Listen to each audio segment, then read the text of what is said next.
Jeff. Ladies and gentlemen. Jeff Fillion. Radio X. Quel début de saison spécial pour le CH à tous les niveaux et je ne sais pas pourquoi ils se sont lancés là-dedans. C'est pas juste le CH, c'est toute la Ligue nationale, les équipes canadiennes qui voulaient avoir, entre autres, de ce que je comprends, c'est que les Américains avaient leur Black Lives Matter et là, ben, on voulait avoir une cause canadienne pour les équipes canadiennes. Puis il y a quelqu'un à une réunion qui a dit, ben, on pourrait nous s'occuper des Premières Nations puis de telles choses. Et là, ils ont glissé sur quelque chose de bien compliqué. Puis on va faire le tour de ce sujet-là qui est quand même... ben, il faut connaître l'histoire. Et c'est très complexe en partant. Mais on a probablement la meilleure personne pour en parler en ce moment. C'est Russell Aurore Bouchard qui est au téléphone. Madame Bouchard, bienvenue sur Radio X. Comment allez-vous? Ouais, ça va super bien. Bon, good. Hey, avant d'aller là, je veux, parce que j'ai regardé un peu votre Facebook, puis il y a une controverse. On fait ça en 2-3 minutes avant de tomber sur le gros sujet qui va mériter beaucoup de temps. Aux États-Unis, Netflix, avec les transgenres et Dave Chappelle, un spectacle, ben d'abord, j'adore Dave Chappelle depuis longtemps. Le dernier show qui s'appelle The Closer est quasiment uniquement basé là-dessus. Beaucoup de rire, beaucoup de réflexion, une finale qui nous prend au cœur aussi. Mais là, les woke se sont réveillés. Je veux entendre Russell Aurore Bouchard sur ce phénomène-là. Qu'est-ce qui se passe en ce moment? Ben, moi, disons que je suis encore en dehors de la traque par rapport au phénomène transgenre. C'est que moi, comme chercheuse, comme historienne puis emmerdeuse, j'ai toujours été pour la liberté d'expression. Bien sûr qu'il y a des limites qu'on doit s'imposer, les cours de justice et tout, mais le côté transgenre, je pense que d'abord, il va falloir, à un moment donné, qu'on accepte de poser des vraies questions. Et je veux surtout pas qu'on s'interdise de rire de ce phénomène-là. Quand c'est bien fait, on rit. Quand c'est pas bien fait, on rit pas. Moi, ça m'indispose pas. Ce qui m'indispose, là, c'est de voir qu'on essaye encore une fois d'encorsetter un concept. Et je n'embarque pas dans tout ça. Moi, si le comique il est drôle, c'est drôle, puis c'est tout. On se rappellera, un jour, Roch à Belles-Oreilles avait fait sur les Jeux olympiques gays une affaire comique. C'était drôle au bout, mais je veux dire, c'était pas malsain, ça. Vraiment, là, moi ça m'indispose pas, là, qu'on rit de tout ça. Chacun doit porter le poids de ce qu'il fait. Et puis s'il y a un comique qui est mauvais, puis qui est disgracieux, ben là, il subira les conséquences, mais moi, ça me déplaît pas. Je ris même de ça, moi, quand j'en vois, quand c'est bien fait, je ris de ça. J'ai aimé, dans votre Facebook, vous avez écrit si on veut que les transgenres s'intègrent parfaitement bien dans la société, il faut justement éviter de se faire voir comme des victimes faiblardes. Ben, c'est absolument ça. Il faut pas se ghettoiser. Moi, j'ai toujours refusé d'appartenir à des associations. Je suis un cas parmi des milliards de cas dans l'humanité. Moi, je suis une différence comme vous êtes une différence, mais je me trouve pas différent de l'humanité. Non. J'ai pas à être protégé par personne. Je suis capable de me protéger. J'ai pas embarqué dans une communauté quelconque pour me sentir plus protégé.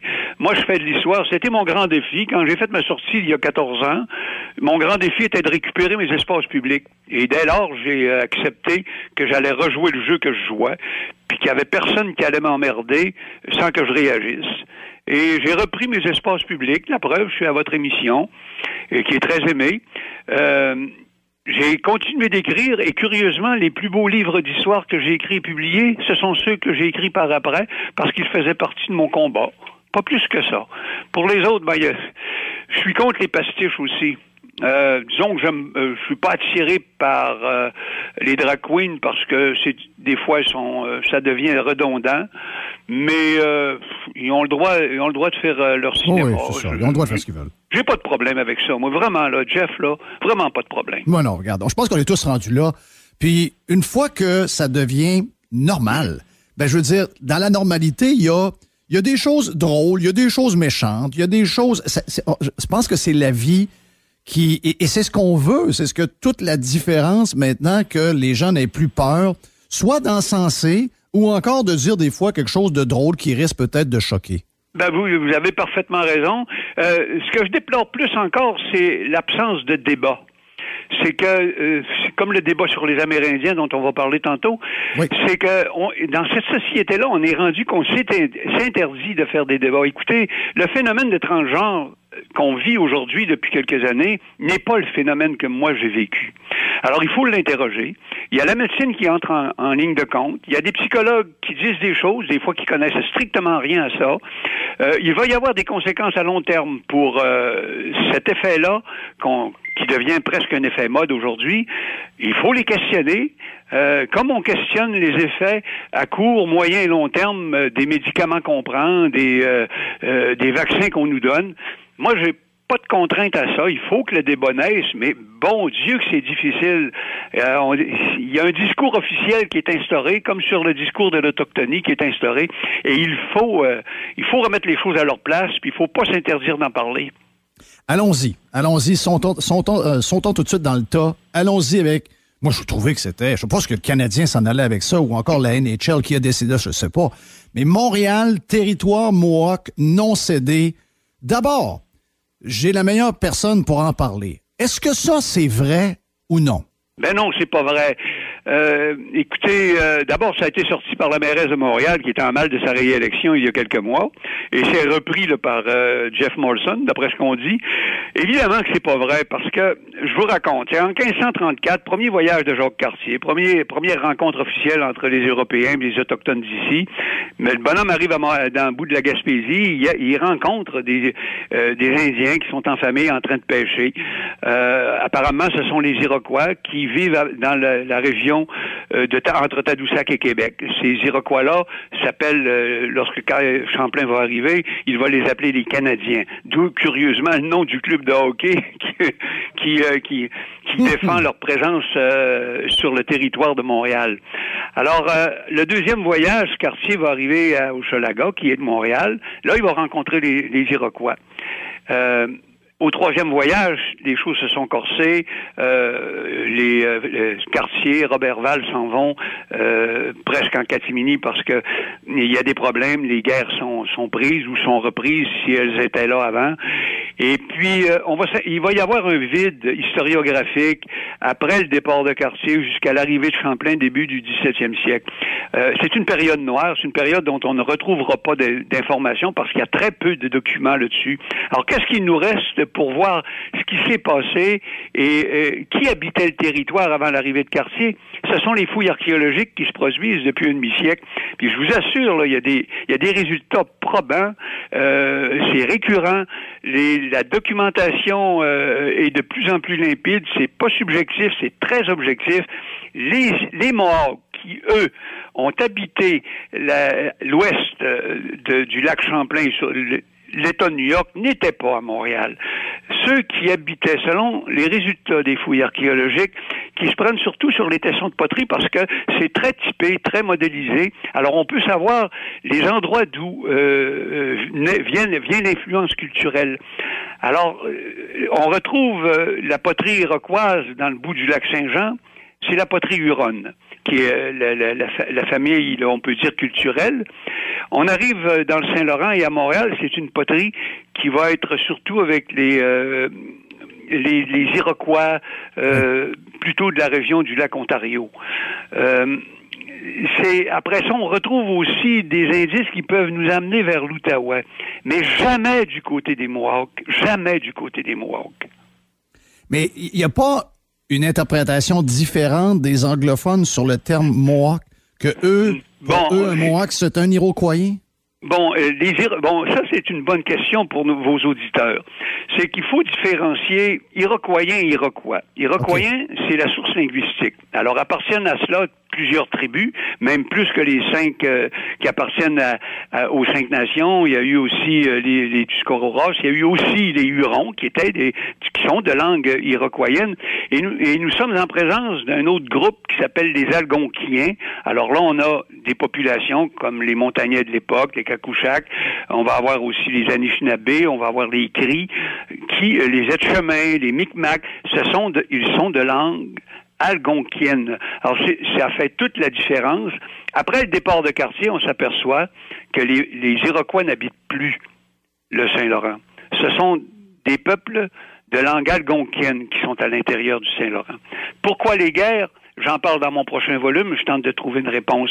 Mais tout ça, c'est très difficile à discuter. Une chose est certaine, quand les Mohawks vont venir à Montréal pour s'établir, c'est après que d'autres Iroquois soient venus en 1667, 1668, après les coups de feu du régiment de Carignan-Salière. Il y a une petite paix iroquoise qui s'instaure de 1667 à 1682. Et puis, il y a des groupes d'Iroquois-iens qui ont été christianisés. Alors, la misère est dans ces groupes-là. Ils viennent pour s'établir, sont très peu d'abord en 1667. Ils viennent pour s'établir en plein hiver, dans le bout de la prairie.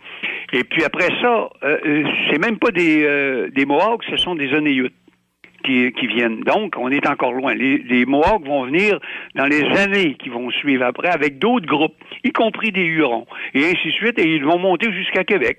Il y en a qui vont même rejoindre la communauté huronne pas loin de Québec. Et ainsi de suite. Mais on ne peut pas utiliser l'histoire uniquement pour des fins commerciales, comme le fait l'équipe du Canadien. Justement, qu'est-ce qu'ils ont à gagner de faire ça? D'abord, ils doivent le savoir, eux, qu'il y a plus d'historiens qui racontent une histoire comme la vôtre que l'inverse. Donc, oui, mais un instant, Jeff, si vous me permettez. Oui. C'est que l'histoire au Québec de l'autochtonie, depuis le rapatriement de la Constitution de 1982, est une histoire qui est récupérée par le politique et qui est instrumentalisée par l'État, par les universités et par les multinationales, l'Hydro-Québec aussi. Alors, il y a un vice de forme, c'est que étant donné que les historiens vivant de leur plume au Québec, le marché n'est pas assez gros, alors c'est une histoire qui est institutionnalisée. Quels sont les historiens qui réussissent à percer? Ce sont ceux qui travaillent dans les universités. Je dis pas qu'ils sont mauvais et malhonnêtes, c'est pas ça. Mais dans les universités, on défend un discours qui est très pro-autochtone, exclusif. Et on s'évite de questionner les fondements même de l'histoire de l'autochtonie. C'est rendu qu'au Québec, il n'y a plus de métis, il n'y a rien que des autochtones, des Indiens. Alors, quand vous parlez des autochtones, d'ailleurs, au Québec, là, c'est synonyme d'Indiens. Et les Indiens défendent ce monopole-là de l'autochtonie, puis c'est pas bon. Les historiens, depuis une quarantaine d'années, ont joué dans cette cour d'initié-là. Les cours de justice s'en sont mêlés, et on ne peut plus vivre de l'histoire si on n'est pas embarqué dans le discours officiel. Moi, je suis en dehors de tout ça. J'ai quitté les Archives nationales en 1980 parce que on exigeait de moi que mes textes soient relus par mon directeur, ce que j'ai refusé. Alors, mais je suis, on peut dire, un électron libre dans le milieu, ce qui me permet de faire les livres que je fais. À titre d'information, le prochain livre que je vais lancer est tellement populaire en pré-vente que j'ai été obligé d'arrêter la pré-vente sur Facebook. Alors, il y a un marché pour des gens comme moi, mais qui va embarquer là-dedans? C'est très difficile de se faire un nom. Moi, dans les universités, y compris l'Université Laval, à l'Université du Québec à Chicoutimi, mon nom allait jusqu'à plusieurs années après la sortie de mon livre « Le dernier des montagnards » en 1995, était interdit de citer dans les documents, dans les thèses de doctorat, partout. C'est incroyable. Il y a de l'obscurantisme au niveau de l'histoire de l'autochtonie au Québec, et il va falloir que la nouvelle génération de jeunes chercheurs, j'en connais de très bons, et d'ailleurs, ils ont de très bons professeurs qui sont poignés dans cette chose-là. Toute l'histoire de l'autochtonie va devoir être reprise de A à Z pour répondre aux vraies questions qui est qu'est-ce qu'on est, nous, à travers tout ça. Quand on voit Jeff Molson qui vient privilégier l'histoire des Mohawks dans Montréal, c'est radicalement déposséder les Montréalais de leur propre présence sur le territoire, c'est enlever du pouvoir aux députés, enlever du pouvoir aux maires et dire à la population, vous n'êtes pas chez vous, vous êtes des citoyens de seconde zone. Moi, j'accepte pas ça. Mais personne ne peut accepter ça, voyons. Mais non, c'est comme les Inuits. Moi, quand j'ai sorti le livre « Le dernier des montagnards » en 1995, c'était encore tous des montagnais. Ça a pris les journaux pendant 6 mois. C'était l'enfer. Tous les professeurs d'université étaient contre moi. Mais aujourd'hui, ils ont tous convenu que les Montagnais avaient disparu au 17e siècle, vers les années 1670, surtout à cause des maladies. D'ailleurs, une des grandes preuves de ça, les Montagnais ne sont pas signataires de la Grande Paix de 1701. C'est un des rares peuples qui ne sont pas signataires. Pour quelle raison? Parce qu'ils avaient disparu. Et qu'est-ce qui est arrivé après? L'année qui a suivi, et 2-3 années après, le mot montagnais a complètement disparu du langage politique et ils sont devenus des Inuits, qui est un composé d'un vocabulaire, de la langue Innu, j'en conviens, mais qui n'était pas un ethnonyme. Alors, moi, j'ai rué d'un brancard, mais quand je vois les historiens qui écrivent au 17e siècle l'histoire des Inuits, alors que les Inuits n'existaient pas, ça me fait flipper. Je vous écoute, là. Ce que j'aime en ce moment, là, au-delà de l'éducation, que pour plusieurs, là, ça n'a jamais été raconté de même. D'abord, ça avait un bon pitch en passant. Ça coule, puis on comprend tout. Donc ça, c'est le fun. Mais c'est parce que j'ai rien prouvé. J'essaye même pas d'être bonne. J'essaye de dire ce que moi, après 50 ans de recherche, et je vous assure que j'ai tout un document, un dossier, là. J'ai 150 caisses de dossiers chez moi. Et j'ai cherché à comprendre qui j'étais. D'abord, quand j'ai fait en 1989 le Saguenay des Fourrures, je cherchais mon histoire blanche à travers tout ça parce que mes ancêtres venaient d'ici, des premiers débuts de la traite des fourrures. Après ça, j'ai fait mon autobiographie, Mémoire d'un tireur de roche, en 94. Et là, ça me convenait plus parce que mes ancêtres étaient aussi amérindiens. Alors, j'ai dit, je pars à la recherche des Montagnais. Je voulais faire un livre de 600 pages sur l'histoire des Montagnais, qui était aussi une partie de mon histoire. Mais en 1670, il n'y en a plus. Alors, j'arrête mon livre, j'appelle ça Le Dernier des Montagnais. Bon Dieu, je pensais jamais d'avoir donné un coup de pied d'un nid de guêpe. Ouais. Ils ont été 6 mois après moi. Et après ça, ça a été l'histoire des Métis. Après ça, on m'a obligé à comparaître en cours. Imaginez, l'histoire est sponsorisée au Québec, judiciarisée, et ça, je suis contre ça. Quand le procès des Métis a sorti, j'ai pas voulu y aller parce que je suis mordicus contre le fait que ce soit un juge qui connaît strictement rien d'histoire, qui va venir nous dire, qui va décréter une vérité en histoire. Et on en est rendu là au Québec. Une grande partie des revenus des historiens institutionnalisés, c'est dans les cours de justice qu'ils le retrouvent. Moi, pour aller défendre la cause des Métis, le chef des Métis est venu me rencontrer chez moi, il m'a offert un chèque sur la table de 10 000 $, puis je suis red pauvre, pour que j'y aille à défendre leur cause. J'ai dit non. Et vous allez plutôt m'amener avec des menottes au poignet. Ben, j'ai eu un subpoena, puis j'ai été obligé d'y aller sous peine d'avoir 1 an de prison pour pas y avoir été. Alors, vous voyez où est-ce que ça en est? Moi, je me bats contre ça. Je pense que l'histoire doit redevenir ce qu'elle est. C'est une rencontre, une compréhension de ce que nous sommes, et une rencontre qui nous dit qu'est-ce que nous sommes parmi nous, et à travers les autres aussi. Alors, mais on nous a dépouillés de tout ça. Jerry. Madame Bouchard, la polémique présentement, on le sait, vous avez fait des recherches, c'est votre travail, hein, vous avez fait beaucoup de recherches, et de l'autre côté, les Mohawks disent que eux autres, on n'accepte pas leur tradition orale. Autrement dit, c'est comme s'il n'y avait pas de preuves, mais leur preuve à eux, c'est ce qu'ils disent. C'est ce qu'ils disent. Ça, c'est écoutez, là, les années. Quand Frontenac est revenu en 1691 pour venir battre les Iroquois dans le dernier ronde de la guerre, il restait 2100 guerriers à peu près, des 5 nations iroquoises. Et après ça, il y a eu évidemment le coup de Frontenac.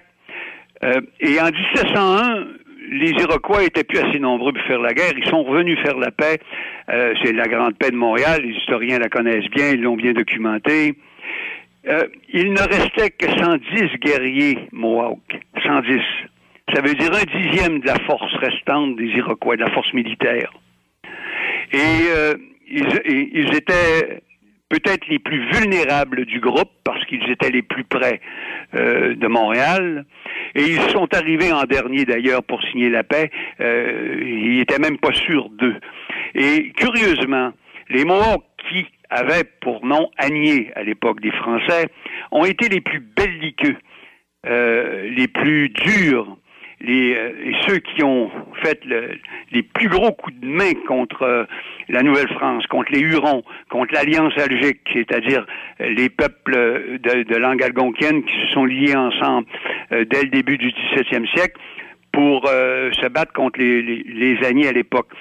La Ligue des Cinq Nations n'était pas encore née à cette époque-là. C'était véritablement, le courant était vers le Richelieu, vers le lac Champlain. Après ça, Champlain va monter vers les Grands Lacs, va même se faire blesser dans un troisième combat, celui de 1615, et deux flèches a manqué d'en mourir. Il a été obligé de passer une année avec les Hurons.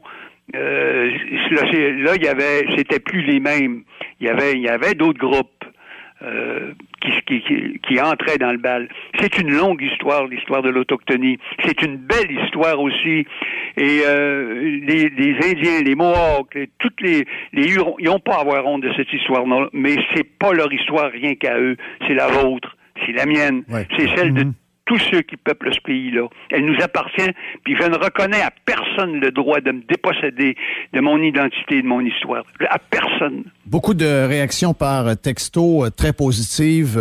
Pour les gens qui se demandent, on parle avec Mme Rossel Aurore-Bouchard qui est historienne et qui a fait le tour. Mme Bouchard, moi, je vous croisais très régulièrement au Banque au bar pendant des années et des années. Donc, je sais d'où vous venez un peu, mais dans les dernières années, puis je vais prendre ce qu'on a jasé au début sur Dave Chappelle, puis la suite.